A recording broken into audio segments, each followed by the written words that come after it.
Everyone, welcome back to FPL Fran. Today's video is going to be the Game Week 5 cheat sheet. We're looking at a week here where, unfortunately, a lot of the fixtures are mixed. The potential best fixture on paper is going to be Liverpool versus Everton at home. And there's alternative captaincies, I'm sure, because some people have differing opinions on Salah. But outside of that, right, it's not necessarily a week where a lot of people are forcing in transfers. I know Haaland has risen in price, and of course, he looks incredible. But it's also a week where I think great week to use the bench boost. Maybe just reassess your team, roll, don't wildcard, things like that, and almost look ahead with the information that we've gotten so far. Hope the best in these very mixed type of fixtures, because you know that a lot of your picks can do well, and it's close to, let's say, 50-50 season, which is part of why I kind of like the fact that I'm bench boosting now. Part of it as well is this is a good week where there's a lot of defensive contribution type defenders who actually play at home, and you won't feel too bad, I would say, in situations like that, where at least the clean sheet odds are not abysmally low, but there's not too much value to say, okay, I'm going to make 2 free transfers in this direction this type of week, especially when, let's say, some of the more popular picks, as we head towards game week 6 with City versus Burnley at home, will have a pretty tough match there. So in terms of suggested transfers, I think something that I definitely can recommend is actually using Fantasy Football Hub and the AI team rating tool to actually look and plan ahead. You know, go outside of game week 5, look at game week 6, what your transfers are, how are you getting towards maybe a Haaland if you are doing that, or what are the plans if you're, let's say, doing something different. If you're doing a free at 6, are there ways to skirt around Haaland potentially if you so choose? So have a think about that. I'm recording this game before, or this video rather, before Napoli plays versus Man City, and that game is at the Etihad.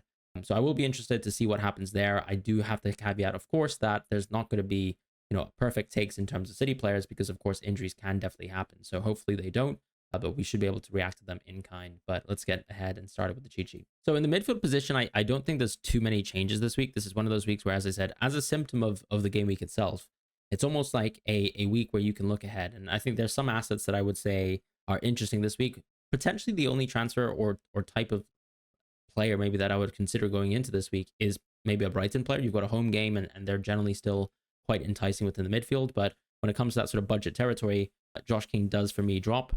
I think that Smith Rowe is probably going to get a start sometime soon. You might be able to squeeze the start out of Josh King in this Brentford match, but I don't think the prospects are amazing. And obviously we've seen this season so far that his minutes are not perfect, and that's just not good enough quality compared to some of these sort of 5.0, 5.5 mids. What I would say also, though, is he's still better at the end of the day than some forwards, right? The 4.5 forwards. So you won't really feel too bad about owning someone like Josh King in your team if it is your preference to go for a lot of forwards. But I think one of the things that's nice about the midfield landscape now is that it's quite deep, it's quite stacked. You have a lot of players who are getting in a lot of minutes, whereas with the forward positions, I feel like there's a little bit more scope for rotation. You're seeing players like Gyökeres, Mateta potentially maybe struggle for medium to long-term minutes, as their managers have indicated. Gyökeres with the sort of substitutions, Mateta more so with what the manager has actually said within pressers. But moving on, we have Dewsbury Hall. I still think he's fantastic. I did choose to wildcard with him. I am going to Liverpool away the bench boost, so it's not great, but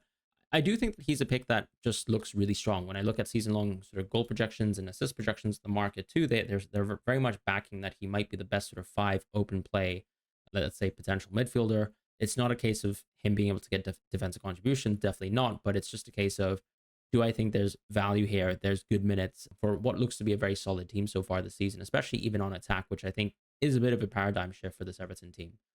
In the 5.5 tier, there's going to be questions asked about Reinders, and I simply think that, okay, maybe without watching the Napoli game, I've actually been still quite impressed. I think the United game was probably his best match.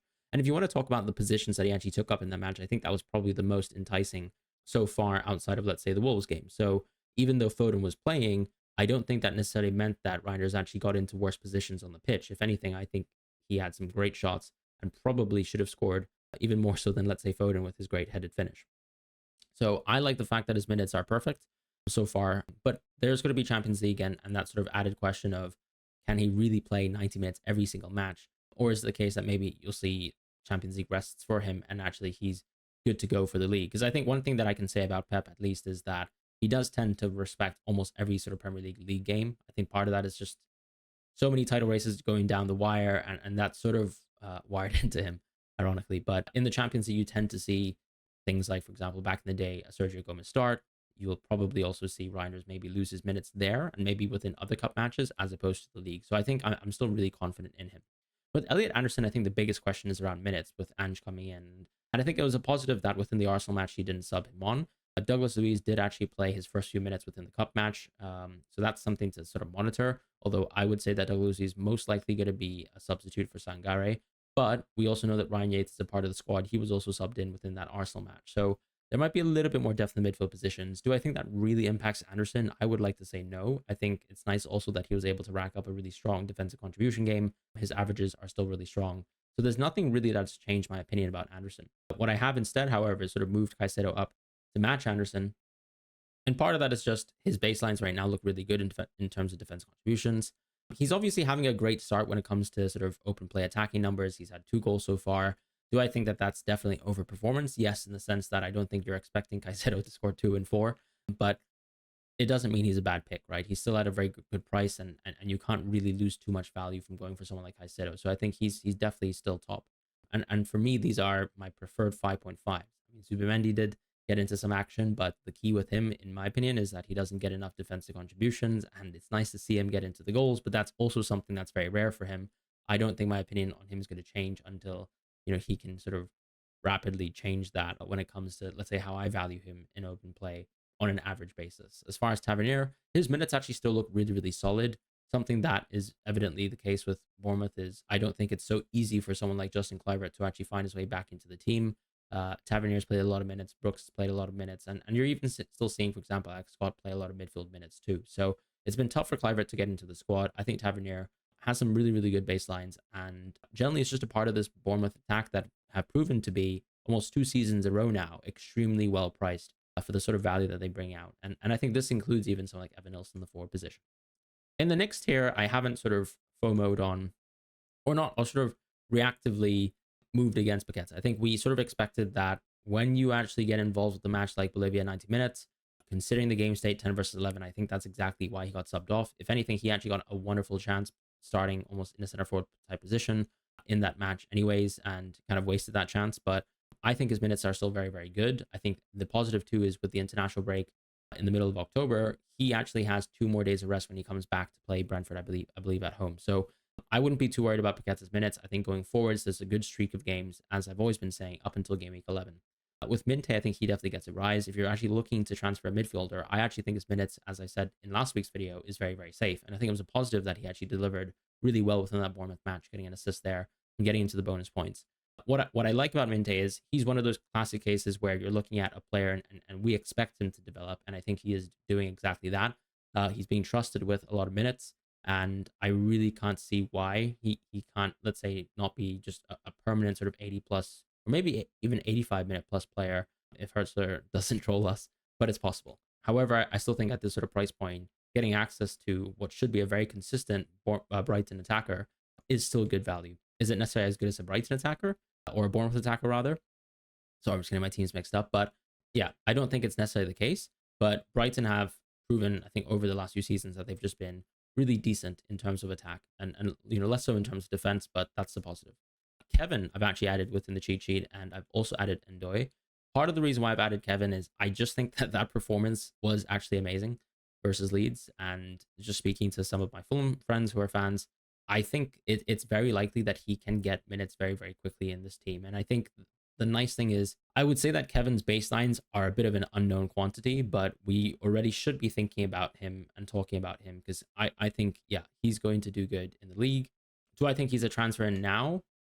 It is one of the games to transfer him in for, and I think he's most likely to start, but it is still going to be a question mark as to how consistent his minutes will be over this sort of short horizon. So I probably just want to wait and see and look at someone like Kevin and just sort of indicate that I think he's very interesting at this point in time, but nothing beyond that for now. As far as Ndoye, this is a good run, right? You're jumping into Brentford at home, not Brentford at home, but you're jumping into Burnley away. You're jumping into Burnley away, Sunderland at home. So if you want to almost tap back into a player who I think could actually play really, really good minutes versus Ange, that's probably one of the punts to go for.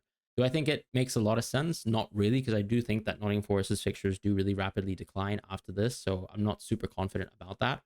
So that's kind of where I've ended off with Ndoye. With Jorginho and Dango, I think it's almost a case of just reflecting on the kind of minutes that they've had so far. So to me, I mean, being able to be benched, for example, it is a huge detriment towards Dango and his sort of value as an FPL pick. So to me, that's just immediate drop. With Jorginho, we're still seeing way too early of a substitution, and I think still, unfortunately, he's not had the best of performances collectively, right? Like he was part of a great effort in terms of actually winning the game versus Man City in the previous week, but wasn't necessarily great versus a team like, let's say, Bournemouth. So this is going to keep happening for the video. But yeah, I mean, when you're looking at the minutes, even though you have things like center forward baseline numbers, potentially maybe small slivers of pen share when Ayari and Milner are not on the pitch, I just don't think it's worth it almost continue to mess around with Jorginho at this moment in time. And I almost do feel a little bit better now that I did move off of Jorginho quite early, but I think I was also very fortunate too because he's been unlucky in the sense that he was most likely going to get consistent starts at the start of the season anyways, and instead of sort of running into form, he's run into an injury and is probably struggling to get back into some sort of semblance of form. In the next tier, though, I've actually just simply given Mitoma a rise. Part of this is just a better fixture. Sure, Chelsea away is around the corner for players like Minte and Mitoma, but I really just think that having nailed minutes at the sort of price points that the Brighton players are is fantastic, right? So you're kind of looking at someone who I've always questioned whether Mitoma's baselines in terms of the 0.32 NPXG per 90 is actually as good as it is, because actually when you kind of compare to a lot of the peers around this price point, I mean, he is actually head and shoulders above a lot of the picks here. As I said, with someone like Minte, you're probably expecting a little bit of a baseline increase. With someone like Paqueta, you've got things like defensive contribution percentages and also penalties. But yeah, I think Kudus Njai and Mitoma are just absolutely elite.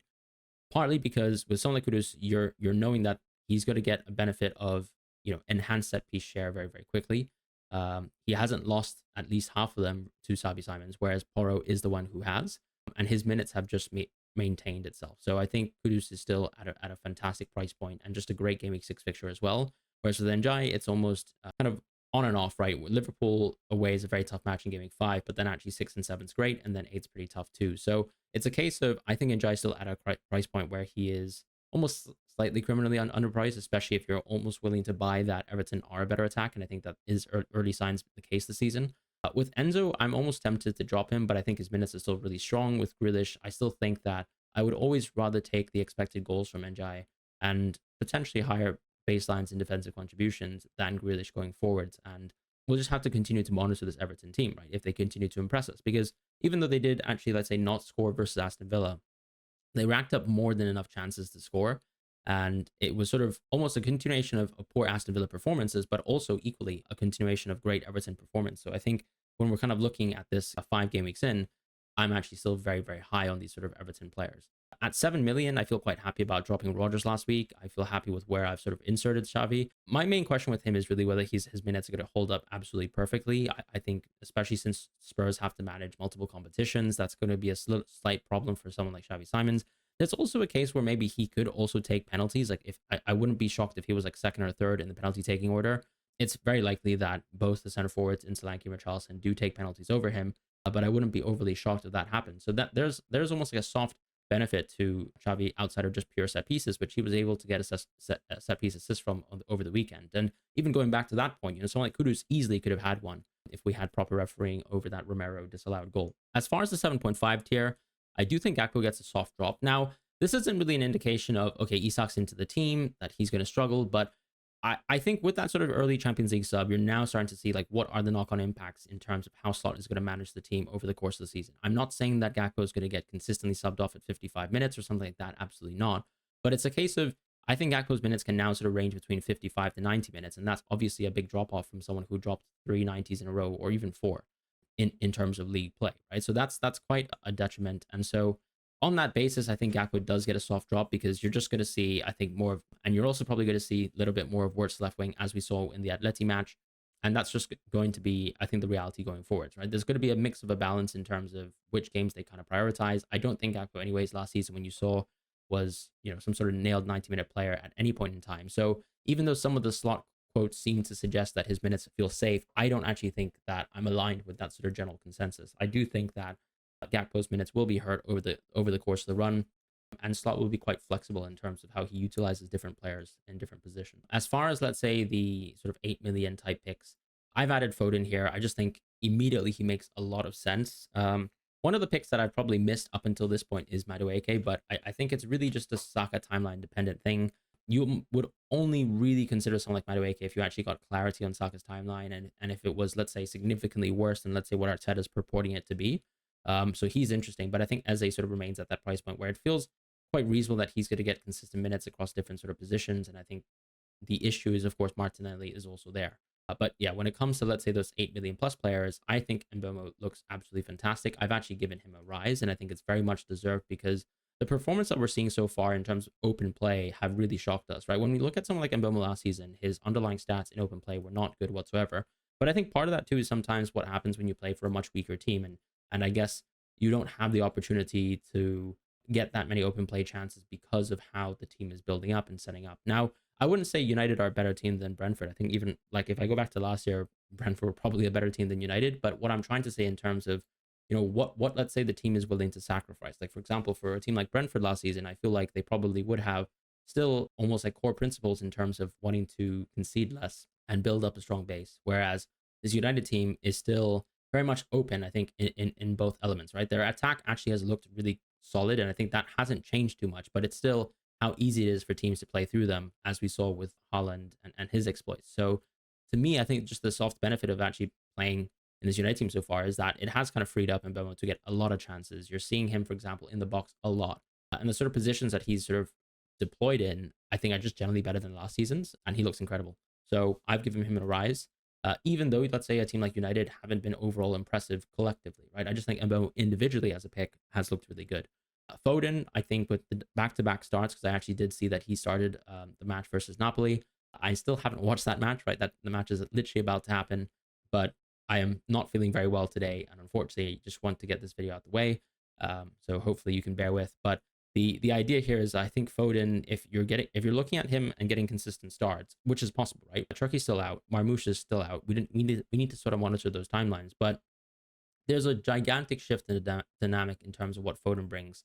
I think even to the extent where, let's say, if I was to talk about Reinders at the 10, it's not necessarily something he can continuously bring out compared to, let's say, someone like Foden. And I think all the sort of waxing lyrical that Pep has done over Foden is both true and untrue in the sense that, on one hand, he has been very undependable in terms of minutes so far. But I also think that it's not really a physical condition either. It's probably, unfortunately, just been a mental one for him.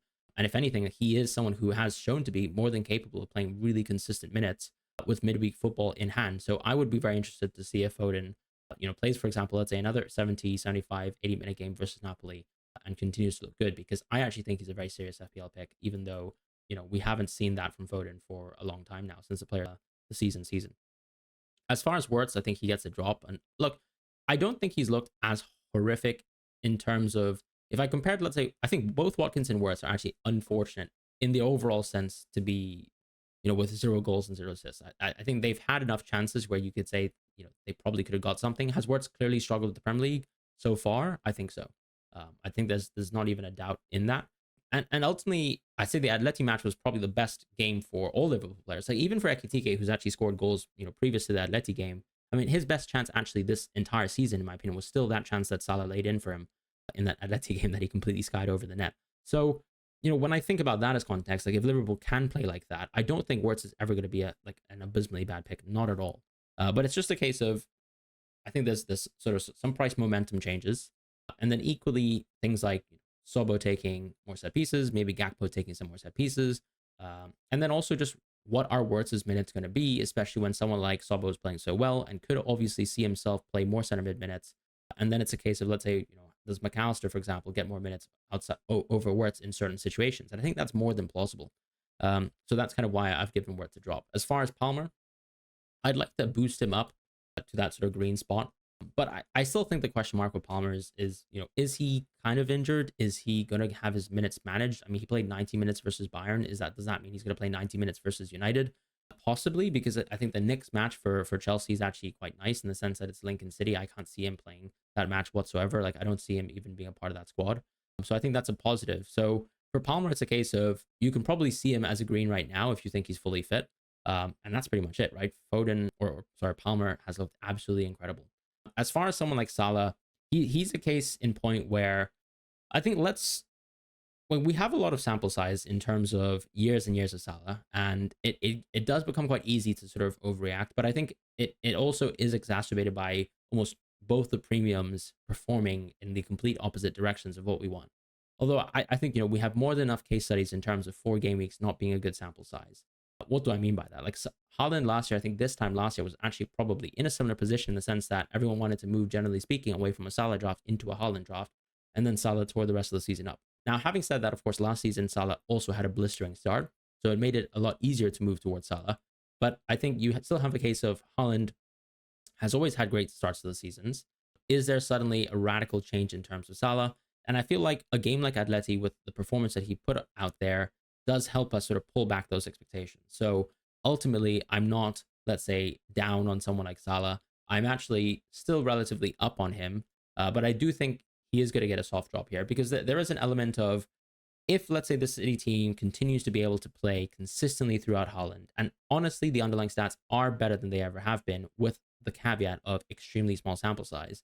I think the question is just going to be, does City even have to be that good, or can they just continue maintaining this sort of structure of the team where Haaland is getting almost, an insane amount of chances compared to anyone else in the league? And if that's the answer to that question, then Salah gets a drop. As far as and especially in a landscape, of course, where let's say Palmer is fit and available to play, and maybe even Saka comes back into the game very, very shortly. Moving on to the forwards, I don't think we have too many movements. I've added Lyle Foster as a 5 million sort of asset.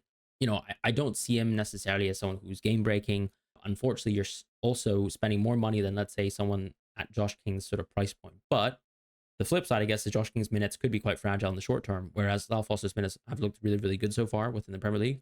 So I think there's a positive there. But at the same time, you're almost looking at an attacker from a Burnley team. And is that really great value? Do you even need to sort of spend that money? Would you not rather have, let's say, that money spent into defense? And I think the answer this season, with sort of the way things are shaping up, is very much so towards the latter, where I would answer towards the defense.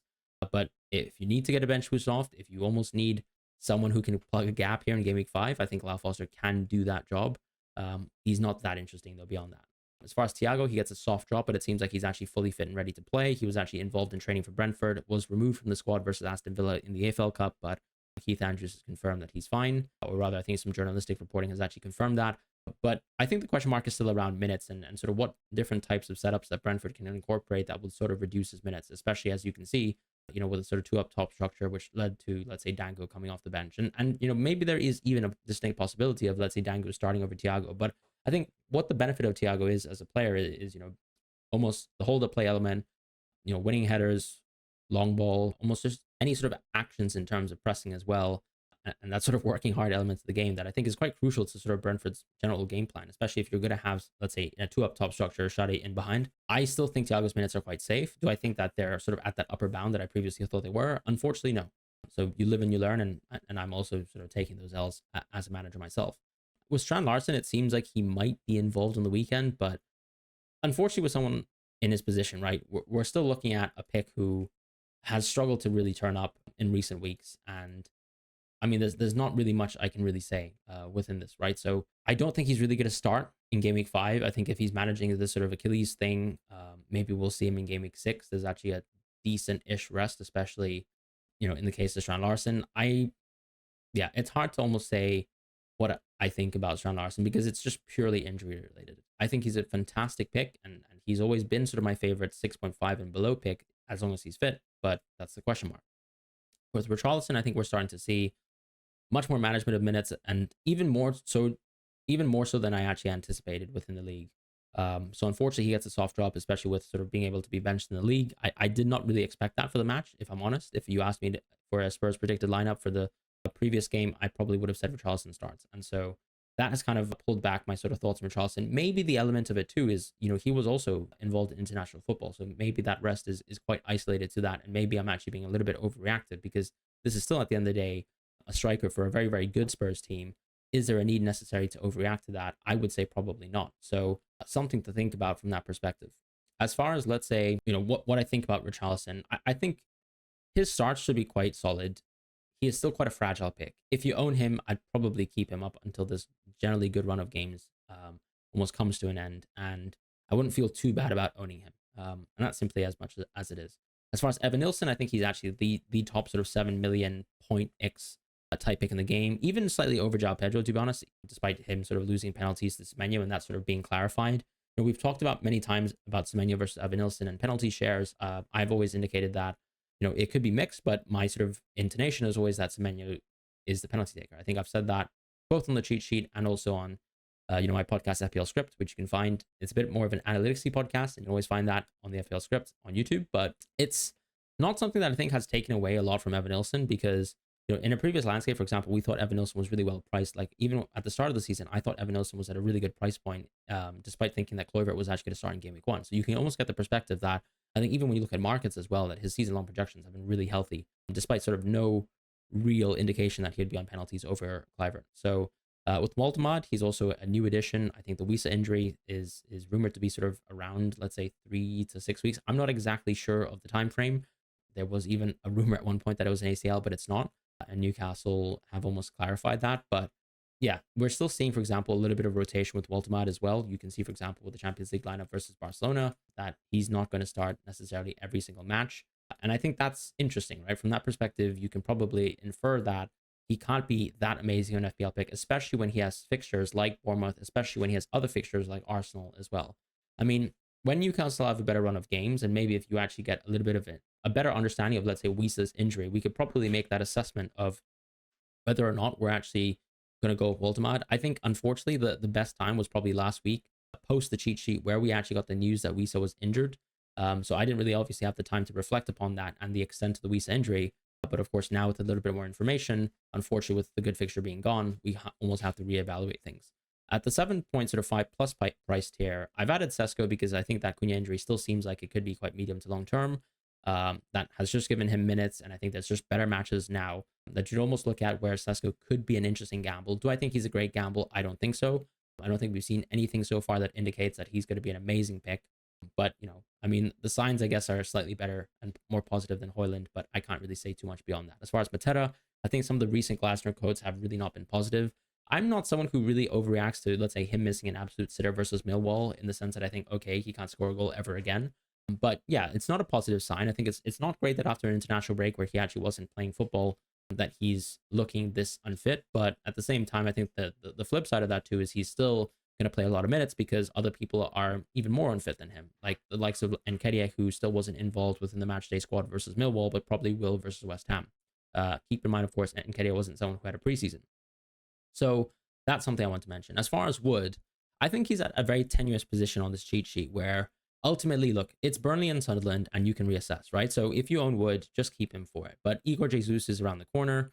There's actually a lot more depth, including and extending to, let's say, Kalimanudo. So that is something to think about. I do think Wood is very, very, close to, let's say, being a nearby sell. I don't think there's a huge symptom in terms of, like, let's say, how much better Nottingham Forest are going to be maybe under Ange as an attack versus, let's say, how much Wood is going to lose out in terms of minutes as potentially being not a sort of Ange preferred striker. I think the reality is, as we've always said, the Wolves fixture, so the Nottingham Forest fixture run wasn't good anyways, post 6+. So I don't think this is a huge adjustment in terms of my expectations on Wood. I just think that his value is very sort of short shelf life. As far as someone like Bowen, he's been dropping a lot, and I think unfortunately someone dropping a lot also kind of means that they become a little bit more price efficient. So there's some irony there, despite West Ham playing really poorly. Still, I think he's probably a little bit overpriced because we're just not holding that much value in a team like West Ham. Like at the end of the day, if you go for someone like Paqueta, you don't feel so bad about it. He's a 5.9 million pick and not someone who you're actually asking at almost at that 8 million price point to deliver a lot much more consistently to. So something to think about. As far as the sort of next few tiers, I think Ekitike definitely deserves a drop. I still think Isak should be a sort of a differential. I can't really see either of those picks in the short term being any of any interest to me. I think you're just going to see a lot more managed minutes from both players. I still think Isak is at a pretty outrageous price point, especially when you're going to think about the minutes impacts that he's going to take a hit from versus, let's say, being a 90-minute Newcastle player.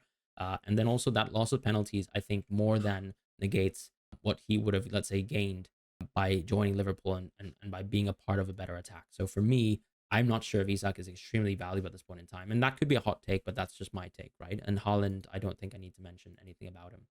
As far as the defense this week, I've actually wanted to mention that, quick and easy, the Sunderland defense has been extremely impressive. We actually did, in the What We've Learned series, actually cover all these Sunderland players. I am prepared to just put them all there.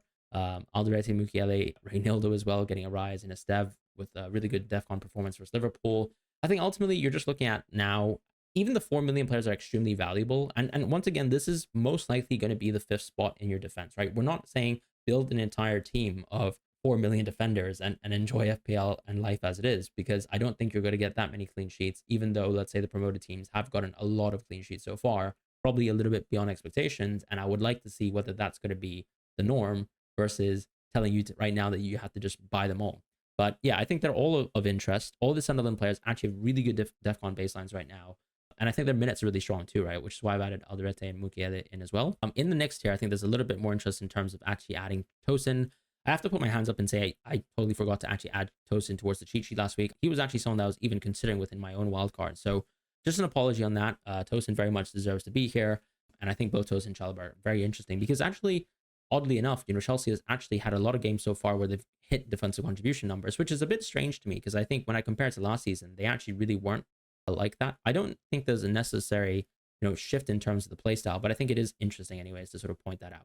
As far as Conte, I think he gets a drop. I have to say that Aston Villa performance with Everton was absolutely abysmal. They kept a clean sheet, but I think that's a positive from the Aston Villa perspective because they shouldn't. And that's me sort of almost continuously downgrading the value of the Aston Villa defense within my team. Still, though, I mean, Conte fits a lot of purposes for a lot of people who actually still have good fixtures coming up, right? Sunderland away, Fulham at home, Burnley at home. These are still amazing fixtures, despite sort of where we sort of place Aston Villa. And I'm not suddenly saying that Aston Villa is almost like a relegation level team, but I mean, they have rapidly skid in terms of sort of my estimations of them. And I predicted them to actually have a pretty good season. So I've been pretty shocked, and I probably am now looking at them as a bit more of a bottom half team, if I'm honest. As far as Chalobah, he also gets added towards the cheat sheet. I think, yeah, definitely a bit of a skill issue for me to not actually have the Chelsea defenders. They've been really solid. I think they've obviously overperformed a little bit in terms of points. I think there have been some recent matches in terms of Chelsea, especially that Brentford game, that have definitely pulled back my expectations. And it goes back to, let's say, that 3-game week argument of, I think we had way too little information on Chelsea being, let's say, the best team in the league just based on net XGD over 3 games and a 3-game sample. So it's kind of nice to be able to sort of react to that at this point in time. So a positive there, right? So if anything, I would say Chelsea just are one of the top teams within the league. And there's a lot of teams, like, let's say, that sort of, maybe even the Newcastle team in terms of the offensive point of view, and then also Aston Villa just on both sides of the pitch, really, that have sort of dramatically dropped in terms of expectations, and Chelsea has almost set themselves quite far apart as maybe the 4th best team in the league, or arguably in the 3rd, if depending on, let's say, how you rank Man City. And Bournemouth is, interestingly, not too far behind in my estimations, and actually a lot of team strength models have also sort of adjusted to that. So I think, the biggest concern when I think about, let's say, defensive team strengths at the start of the season was the team like Bournemouth we probably thought was going to be absolutely awful. But so far, they've actually proven to be really good. I think even versus the Liverpool game, the interesting thing is Liverpool were predicted, for example, to have 2.7 expected goals and actually only racked up 2.5 XG versus Bournemouth, which that's not great, but that is just Liverpool at Anfield. And when you actually look back, Bournemouth have performed radically well. So I think the only unfortunate thing is I've taken Diakite off of this cheat sheet because there's just not too much to say when he's just not available to play. As far as the sort of 5.5 plus players, I've added Guardiola to the cheat sheet. I think he's just an interesting pick. Very good for free at 6 as well. I mean, O'Reilly could be great for free at 6. I would not recommend him beyond that sort of run. But I've also dropped some of the Nottingham Forest defenders. I think I generally just think that Ange is going to almost ruin the value of the defense. I've always said that the value of the defense was tied towards defensive contributions. I don't see the same amount of defensive contributions happening. Although the irony, I guess, is Murillo got like 10 defensive contributions in almost like 30 minutes versus Arsenal. So that shows that he individually, as we've always said, is very capable of doing it. But it's just a case of, do I think that there's a decline of worsening expected clean sheets? Do I think that there's a general decline possibly going forwards in terms of the team being able to get defensive contributions as a whole? Yes. So just reacting to that. Although I would still say, if Murillo's fine, if Milenkovic is fine, keep them for these 2 games. It's just a case of, I think there's also people looking at with a bit of a long view, and they're certainly not close to transfers that I would make. And finally, closing off the cheat sheet, I think Saliba could be back for the weekend, so I've given him a rise, although, I'm basing this off of the news, right, that Arteta, right, gave us. So, not sure if that's actually very reliable, but he did mention that Saliba was in training. I think Odegaard was not, and so, that kind of leads me to think that Mosquera playing versus Athletic could also lead to Saliba playing versus Man City, and that being his game back. As far as Cucurella, I think he gets a bit of a soft drop. I actually am reacting quite harshly towards that benching versus Brentford. It's clearly just an indication of, Maresca is going to rotate a little bit this season. Medium to long term, I think that's going to impact Cucurella a little bit. And that's pretty much it. So nothing against, let's say, Cucurella as a pick. I think if you're going to tell me that he's going to start every single game from here on out, I mean, he's clearly going to be a green pick, but I just can't trust that. As far as the the goal. And also it's a case of when you, let's say, are a little bit prone to being maybe, let's say, an earlier sub potentially in some matches, which could happen, I guess, over the course of the season. If, let's say, Hato, I guess, is able to gain the trust of being able to play more minutes, even though he was not particularly impressive as Brentford. I think Fana probably was actually worse. But what I'm also talking about here is also, reduction in little things like defensive contributions, and also just, your opportunity to get open play attacking returns as well, if that's going to be reduced. It's not just a case of, I think Kukurea is prone towards a bench. I don't think that's necessarily the case, but it's possible. As far as the goalkeepers, just to round things out here, given Kelleher and Verber going to drop, I just think the defenses just haven't looked good whatsoever. So I'm giving them a drop. And I think the fixtures are still pretty mediocre for a team like Brighton, and still pretty mediocre for a team like Brentford. I actually thought that the goalkeeper sort of change this year in terms of how they're able to sort of get different amounts of for a save in the box versus a save outside the box would actually kind of help a team like Brentford with their sort of historical style. And I think that is likely to be the case, but I think still the baseline in terms of the defensive quality is not good enough, which is why I've given them a drop. And Martinez, the same sort of situation there with how I view Aston Villa at this moment in time. So that's it. That's going to be an extremely long cheat sheet, but thank you guys so much for watching. I hope you guys have a wonderful week ahead. Good luck with all your decisions in Game Week 5. I think, as I said, this is a week to almost sit back, think about the landscape of FPL. And, I don't see myself, for example, spending 38 minutes on a cheat sheet video, but I think it's useful to almost use this as a marking point or a checkpoint, really, 4 or 5 game weeks in. How do we feel about the landscape of things? We've had the chance to, for example, react to defensive contributions as well. And I don't think our expectations have changed because we almost jumped the gun on that last week. But thank you guys so much for watching. I'll see you guys soon. Take care. Goodbye.